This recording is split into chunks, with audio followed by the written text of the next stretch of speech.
So the new update just dropped for both NA servers as well as global servers, and I will do a quick fire cover of them. I'll try to keep this under 10 minutes, but still give you all of the important information. So starting with the changes that happens on both servers. Later on, I'll move on to changes that are NA server only, and lastly, global server only. And you can use the chapters on the video or check the pinned comment for the timestamps of it. So let's go. First of all, Guild Town is being added. This is sort of a public space for your guildies to hang around in. It also has some special NPCs that can allow you to gather various items, and most importantly, you are actually able to get event items from the Guild Town, such as like the event fish that are only available once per week. You can actually gather them at any time in this town. It also seems like there will be a guild exclusive exploration squad, which could be an interesting idea, and we'll see how that works out. Unfortunately, the server is currently under maintenance, so we're not able to test it out ourselves. Another big thing is that we're finally getting summoner skill point sharing. This means that skill points are no longer exclusive to each summoner and will be adjusted to an account type summoner. Account time skill points rather. This means that whichever summoner you play, you will be able to use the same amount of skill points regardless which one you invested them in. And if you invested more than the maximum amount, you will actually receive the skill points back into your inventory for that overcapped amount. There will be two new transmogs added, so the 4-star Mystic Witch as well as the 5-star Occult Girl that will be available for purchase. Arena and Brawl Arena are getting some changes. So for Brawl Arena, the way the pick and ban phase is getting changed a bit. So instead of selecting 4 monsters and banning the opponent's monster, you will be selecting 5 monsters, banning the opponent monster, and on top of that, you will be banning 1 monster of your own, meaning that you are still left with 3 monsters. However, you are able to fine-tune your team a bit more for the battle. The regular challenge arena is also getting some changes, and there will be a new trial mode added.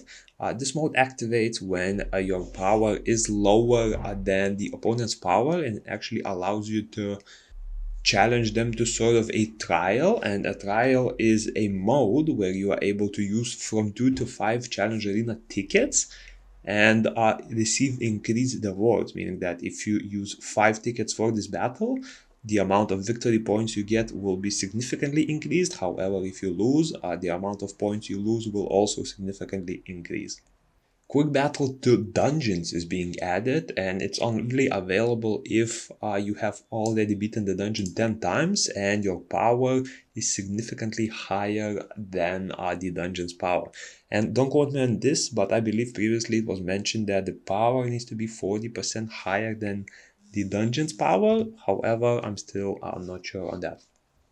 You are now able to combine several different items. So first of all, a combination is available for 5-star legend tier plus items, and by combining 3 of them, you will be receiving a new item of the same grade.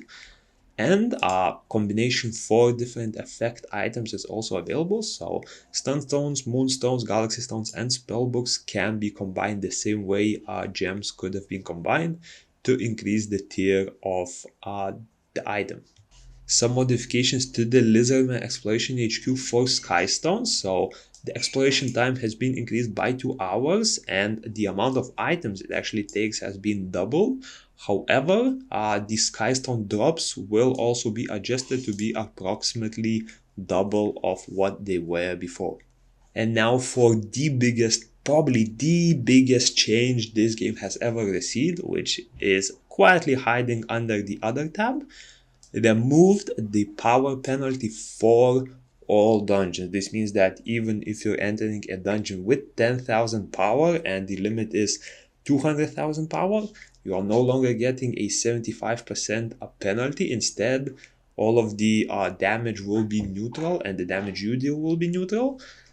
This makes that there are only 2 states of a dungeon, the neutral state and the bonus state, where you actually receive less damage than neutral and deal 25% more damage.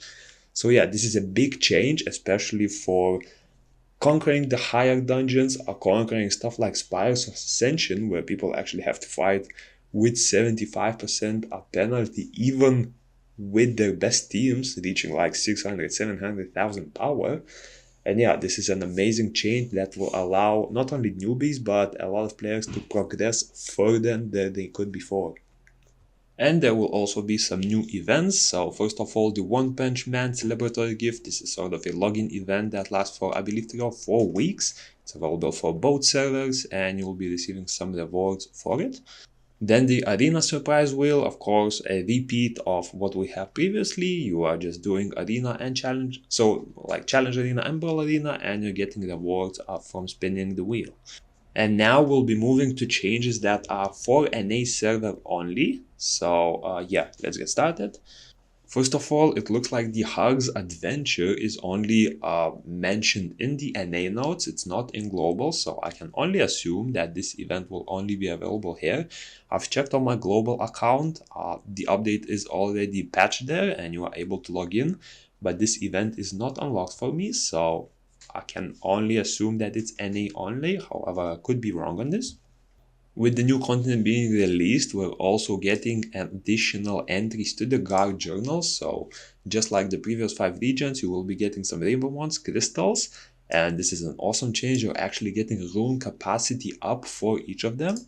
I believe there will be several stories for it, so if all of the rewards are the same, you're looking at probably close to 100 extra rune space from them, so amazing change there. And as teased previously, because the rewards have been a bit lower compared to Korea, we're also getting the extra quest in the main story, which will give us 5 light and dark scrolls for each summoner.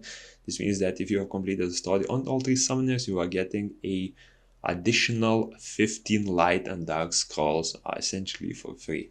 And now let's jump over to the updates that are exclusive to global servers. So first of all, of course, the Seal Dungeon is being released. This is one of the biggest dungeons in the game because this is where you get the best weapons that are available in the game so far. These weapons actually affect all of your monsters' attack, which allows you to improve the damage you deal a lot, both in PvE and PvP. And yes, do not sleep on them. This is the weapons that you do want to be pushing to 6-star to Awakening, and allows you to progress a lot in the game compared to the other weapons that were available before. There will also be an event for summoning Argen, and I already made a video on my thoughts whether you should summon him or not, and you can find it in the pinned comment below. But it will be available for 2 weeks, and you will need 200 mystical scrolls to get a guaranteed summon. You're also getting another collection challenge into the game, so this one will last, I believe, 4 weeks, if I'm looking at it correctly. And there will be several different quests, such as delivering some gear, and the rewards you can see right here. Delivering monster pieces, this one is generally pretty easy, and the rewards seem a bit lackluster. However, I do still recommend doing them, as the final reward you get is usually worth it.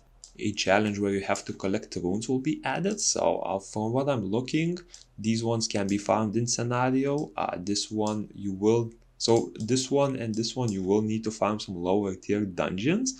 And for this one, unfortunately, you will most likely need to craft them, as I believe access to 3-star dungeons isn't too easy, although they may drop in one of the lower continents, so don't quote me on that. However, make sure to do them, as the rewards here are very decent. And finally, a quest to collect some cooking items, and as always, the cooking quest will reward you with a Devilmon once all of the quests are completed.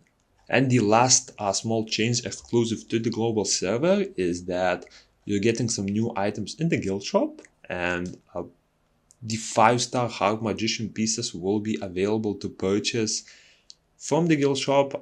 Most likely gonna cost 500 guild coins per piece, as they do in the NA server.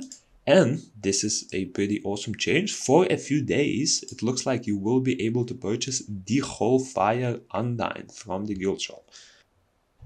Okay, yeah, just checked. It looks like the Fire Undyne is being sold in pieces. So you are only able to get 5 pieces per week, and if this only lasts for a few days, you're not even getting a full unit. So I'm not even sure what was even the point of that, unless this was a mistake and it is being added indefinitely. But yeah, you're only able to get 5 pieces, and they have the same cost as the Half Magician for 500 coins per piece. And yeah, that's about it for the updates. We will be testing out the new arena pick and ban phase tomorrow or maybe another day. And I have some fun new unit tests done as well. So see you soon.